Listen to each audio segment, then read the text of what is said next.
तमीज नहीं है आपको? तरीका क्या है? अंदर कैसे आए आप? नूर बानो ने जबरदस्ती जिम्मेदारी दे दी थी। कितनी अजीब सी बात है ना, कहने को तो we are related by blood. तुम मेरी मर्जी के खिलाफ उसकी जमीनों पर कैसे काम कर सकते हो? नूर बानो ने तुम्हारे चचा की जमीनें तुम्हारे हवाले कर दी हैं। बात ये कि अम्मा ने फैसला कर लिया है। अच्छा है कि सफिया के नाम के आगे से सुम्बुल का नाम हट गया, लेकिन हमारा बचपन तो यूं ही गुजर गया। सफिया के साथ सुम्बुल की जिंदगी से जाया ही हो रही। जब तक सुम्बुल से मिली नहीं थी, बट आपको पता है मैं बिल्कुल भी इंटरेस्टेड नहीं हूँ। मुझे से बहुत नफरत थी। और तुम्हें इनकी बात माननी पड़ेगी। कुछ कहा था तुमसे मैंने? लेकिन जब मिली तो मुझे उस पर बहुत तरस आया।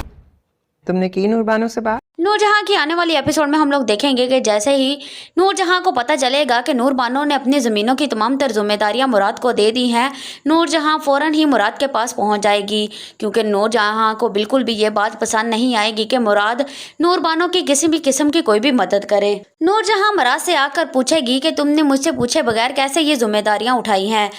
मुराद यहाँ पर अपनी माँ को बताएगा कि मैं ये जिम्मेदारियाँ नहीं उठाना चाहता था, आपको तो पता है अपने बेटे का, ये जिम्मेदारियाँ नूर बानो ने मुझे ज़बरदस्ती दी हैं। नूरजहां मुराद से कहेगी कि तुम ये तमाम तर जिम्मेदारियां उसे वापस कर दो। सफ़ीर भी अपने भाई को इसी बात पर जोर देगा कि जो अम्मा ने फैसला किया है वो बिल्कुल ठीक है, इसीलिए तुम नूर बानो से बात करो और उसे वो जिम्मेदारियां वापस कर दो। दूसरी तरफ हम देखेंगे कि हुनैत की जिंदगी भी नूरजहां ने अजीरन कर रखी है। नूरजहां हर वक्त हुनैत को उसकी बेटी होने का ताना देती रहती है, जिसकी वजह से हुनैत बहुत ज्यादा परेशान है। सफीना भी महा के पास आएगी और महा से कहेगी कि अच्छा हुआ सफ़ीर के नाम के आगे से सुम्बुल का नाम हट गया, तुम तो यही चाहती थी ना।